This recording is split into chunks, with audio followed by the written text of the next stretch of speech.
Hey, afternoon greetings to all. What are we talking about today? There's a question that has been asked when tragedy, violence, abuse, and the whole ways of explaining what different types of unfair treatment people that meet out to other people. And the question has always been, what could go on in somebody's mind that can cause them to do that? Or what is wrong, or something is wrong, statements always made. Something is wrong with people, something is wrong with this one, something is wrong with that one. Okay, so after we ask all those questions, we still are looking for answer. We sometimes and will most times use the narrative that we are accustomed to. And if you're a religious person with the following with the normal root of religious dogma, you will say, well, sin, the act of sin, and then you might go say a Bible believing person, you will go from the Garden of Eden to Cain and Abel and the whole nine yards. If you're Muslim, the same way, and so forth and so on. Alright? So let me see if we can answer that question. What is causing, or what does cause the behaviors of people to act the way they act? Right? Consider a moment. Take a moment, take a deep breath, relax yourself, breathe, as best as you can, if you can clear your mind, and let me understand something.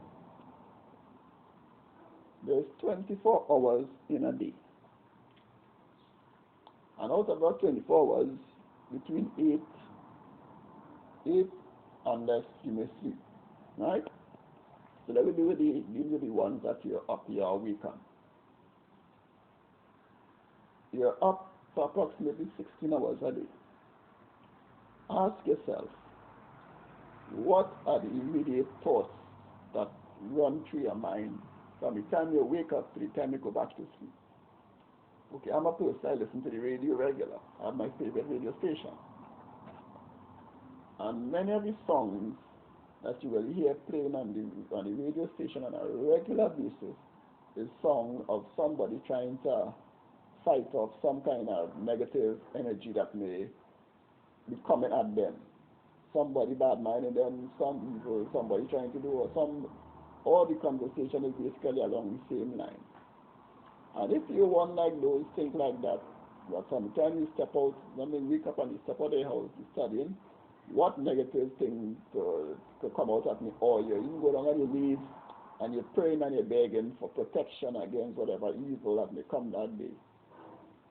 Okay, so you're starting the day along that foot, starting to one time fight off or to avoid difficulties and problems that may come your way.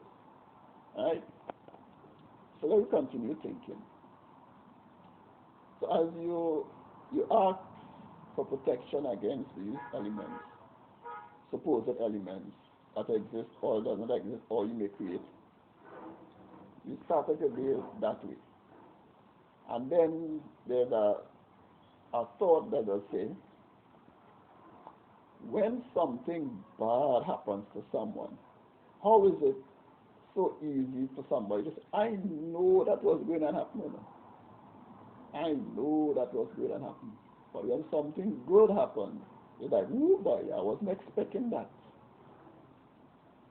Sound familiar? The narrative sounds familiar? When something bad happens, yeah, I know that was going to happen. I could have seen that a mile away. I could have seen it happening. But when something good happens, but I wasn't expecting that. For so long it takes to happen, or I was praying as big and talk about that. You have to be praying and asking for something good to happen. But when something bad happens, it's not automatic. You know it was happening. Interesting narrative we've been taught, interesting narratives. So let me use all of those simple analogies and connect with what we will be saying and what we will be doing in the day that makes up our awakened days. There is it for 16 hours. So let me say for 15 hours and 15 minutes. Yes, 15 hours and 50 minutes. You're thinking negative.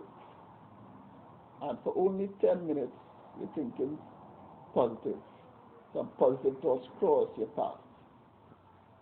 Now, compare or correspond or parallel the majority of your thoughts with how often bad things will seem to happen, or how focused you are with be on negative things. They always seem major, right? And then the minor is where you will notice the good, your blessings. When your blessings do come, you say, ah, boy, blessings finally come. But in between all those blessings, so much bad things you have to go through. So compare it. If it's so much bad things and bad experiences, negative energies, negative experiences you have to go through, to get one little blessing compared now with the way you've been thinking. For a whole day, you have 15 hours of negative thoughts, major. And then when you finally 10 minutes of blessing, 10 minutes of good thoughts, 10 minutes of blessing. And then you wonder why these things, negative things keep coming over and over and over. Well, as they say, as the story and the science of the book and of the story says, as it is in heaven, so it is on earth. Right? Whatsoever you put in, all added, whatever you put in is what you're going to take out. Goat don't make sheep. All of these principles is what you put in. If you put in 15 hours plus of negative, and you're getting 15 hours of examples of negative, then that is what you put in right through your day. And the 10 minutes from 15 hours, I mean, really much. Put up on a scale and weight, obviously, your blessing will always seem a little bit, even when it comes to 10 minutes, you say, oh boy, it comes down and it go on again, you're back into a tailspin of negative, because you want your blessing to say, how did blessing can stay for such a short space of time, that's giving yourself something good, but in a longer space of time, in hours, you're taking, and only giving life to negative. How do you expect that to work properly? How? Ask yourself how you expect that to work properly in the way you want it to work. Now, I'm someone, I've been experiencing muscular dystrophy for the last 17 years. And these are the questions I've been asking, right? Because you need to get some answers to what is going on. Because this cannot be something you just get just so, and okay, you find a cure or a curative treatment for it and you get over it and you never learn anything from it. Because you end right back up in it, you never know the foundation of what caused it in the first place. And in my journey of the 17 years of experience with muscular dystrophy, I realized, asking certain questions, every answer you get, whatever question you ask, you get the answer. What does happen is just that we doesn't recognize the answer because our minds and our thought focus on what we have learned and the way, the direction we have learned to receive answers from. So if they come from that, you tend not to hear the answers. All of us will say, in that little voice, I hear that little voice. A little voice tell me this, a little voice tell me that, a quiet voice, or audible voice says so. Yeah. We get the answer from there right within us. But sometimes you're busy looking up and out for the answer to come down from the sky. The sky, the heavens is in your mind. That clarity place, that place, this scripture is called Mary. Yeah, that place, that innocent, pure place of your thinking, that pure place of your thoughts that creates purity after it. Similarly, that place that creates negativity creates happiness. So when we're experiencing these things, where is it coming from? You are the creator of your difficulties. It may seem difficult to understand and accept, but really and truly, you are the creator. You have been so indoctrinated, so being taught how to see only negative. So if I can train you teach you how to be from young, then obviously I can keep you in that state all your life. Unless by virtue of grace or gain, you begin to learn something different later on in your life to see how you have to come out of a strain. That will only happen by way of some incident or experience in your life that will cause that transformation. Other than that, there's no need to really go any further, no need to go any higher up in your thought process. Even if it comes, you will converse on it just to sound intelligent. But how to activate it now is the next step. How to activate it. How to see how it works in yourself, within your environment, within you. If and when you keep thinking of this ease and discomfort around you, eventually that dis-ease and that discomfort will manifest itself in the best way it knows how. Because nature creates after its own image and own likeness. That's why I say God created after his own image and likeness. Right. Your depth of thought, your purity of thought creates after its own image and likeness. Just as the same way, if you're feeling a tingle within your mind and you decide to smile, your mind says smile, your face will smile, your body will smile.